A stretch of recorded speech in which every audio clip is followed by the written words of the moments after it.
Hi friends, today we are going to continue the chapter triangles. In last class we studied the theorem related to the areas of similar triangles. Now we can continue the chapter by taking the next theorem. It is related to the right triangles. The theorem is related to the right triangles. Right angle triangle we studied. So we can read the theorem. The theorem says that if a perpendicular is drawn from the vertex of the right angle of a right triangle to the hypotenuse, then triangles on both sides of the perpendicular are similar to the whole triangle and similar to each other. So when we read the theorem, we have to understand that what is the figure says about the theorem. So when we read a theorem, there is an idea to understand easily. Just think what is the background of the theorem. Here the theorem's background it is that there is a right angled triangle. Usually right angled triangle means everyone thinks that it is in the form like this. That means we will be drawn the perpendicular lines on base and altitude. So here will be right angle. Or we can mention the right triangle in this form also. Here is the right angle. So why can't we draw the right angle on the top, and here we can mention the right angle. So these three forms can be drawn, but most of the times we are drawing these two methods, but here we are drawing the right angle triangle ABC in this form, ABC. Here is the right angle. This is the background of the theorem. So in our figure you can see that there is a triangle ABC. Now according to this background there will be an action. That means another one line is coming.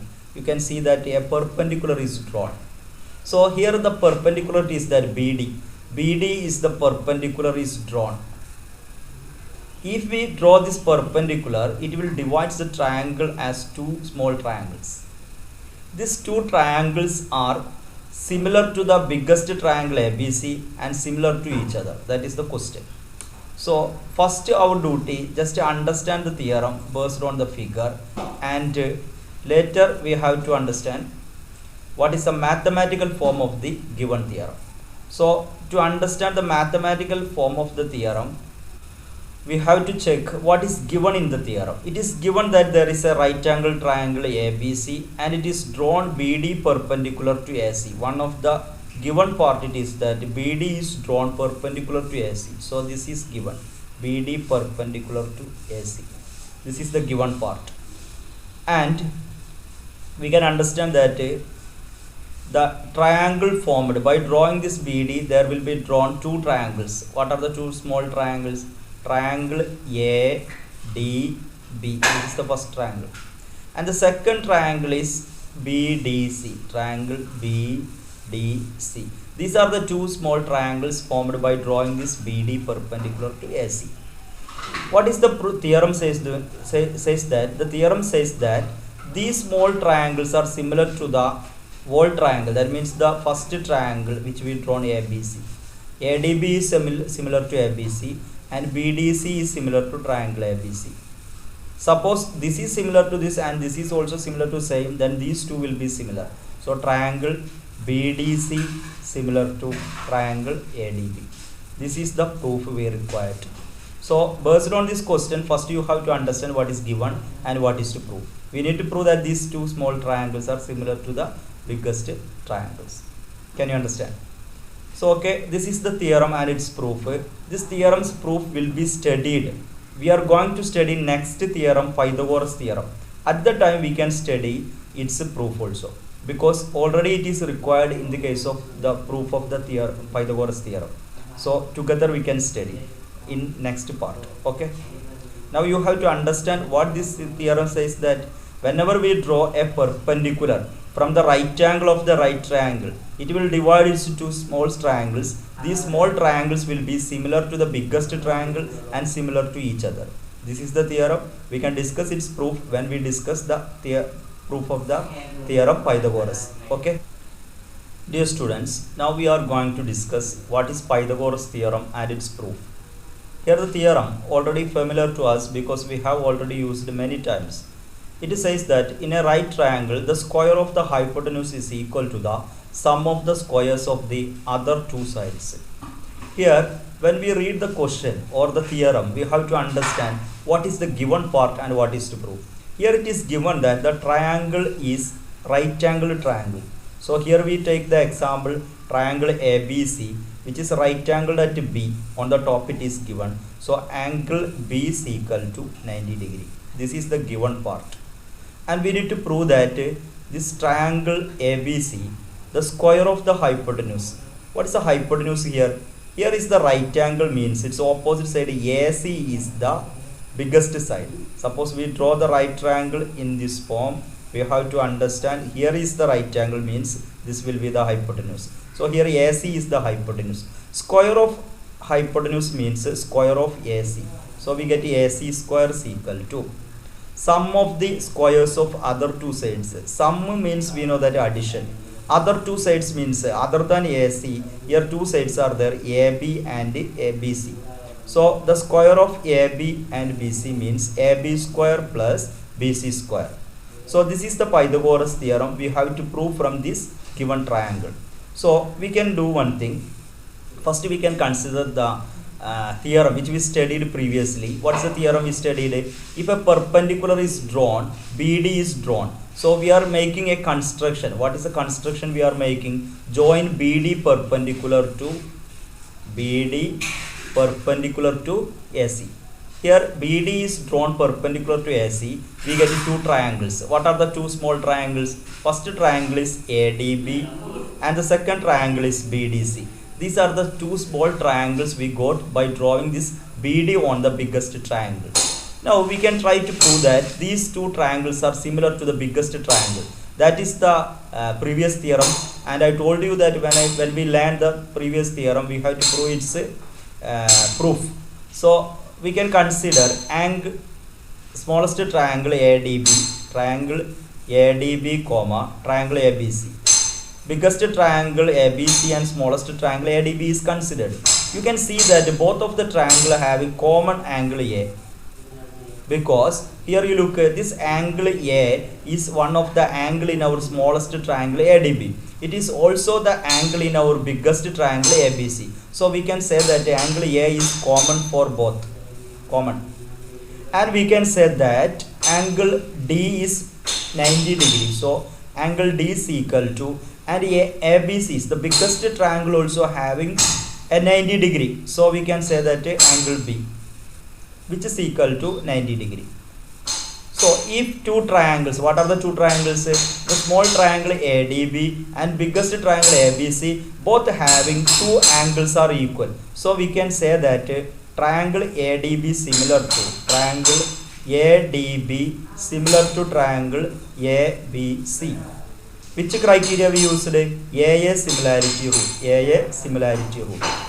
Similarly, this we can give equation number 1. Now we can consider other two smallest triangles. What are the other two smallest triangles? We can see that this figure, other triangles are there. BDC, it is the smallest triangle. So we can consider triangle BDC, comma biggest triangle ABC. Here also two angles are common. Angle C is common for this. Angle C will be common for, you can see here also I am drawing that figure once again. BDC. So this angle C is the angle of the smallest triangle, and it is also the angle of the biggest triangle. So we can say that angle C is equal to angle C, which is common. Okay. Now we can say that angle D is 90 degree. Same way biggest triangle angle B is 90 degree, which is equal to 90 degree. So we can say that the smallest triangle BDC similar to triangle ABC. What's the reason? Two angles are equal. If we consider two triangles, their two angles are equal by AA criteria, the triangles will be similar. So we got, this is equation number 2. Now first case we got equation number 1. ADB similar to ABC. If ADB similar to ABC,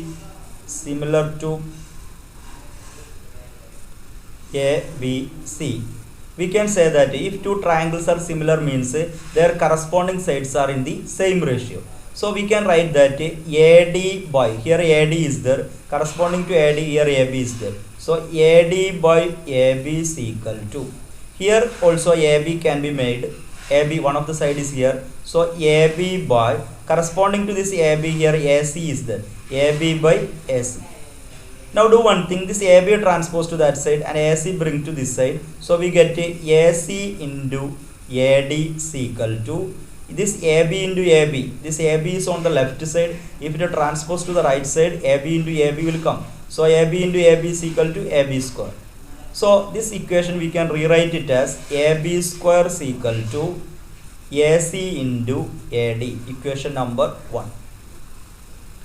Now from equation 2 we got BDC similar to triangle ABC. Suppose a small triangle is similar to biggest triangle, their corresponding sides in the same ratio.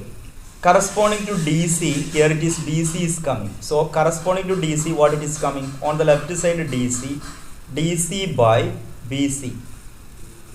Now which is equal to BC is here. Corresponding to this BC, here AC is there. So we can write BC by AC. So this BC transpose to right side and AC bring to left side. Here AC is dividing. If it transpose on the left side, it will be multiplication. So we get AC into DC is equal to BC into BC. That means BC square. This is our next equation. We have two equations. We can combine these two equations by adding. Here BC square is there, here AB square is there. So the same equation we can write it as BC square is equal to AC into DC. We got the equation AB square is equal to AD into AC and BC square is equal to, we got DC into AC. Now we can add this left side, we will get AB square plus BC square is equal to AD into AC plus DC into AC. You can see on the left side AC is common, that can be taken outside. So AC into here AD plus DC. You look in the figure, AD is this and DC is this. When we add AD and DC, we will get AC. So AC into AC. So AC into AC is equal to AC square. On the left side we have AB square plus BC square. So we got AC square is equal to AB square plus BC square. From this we can understand that AC is the hypotenuse. So square of the hypotenuse is equal to sum of the squares of other two sides. This is the required theorem. So we got the proof. Okay.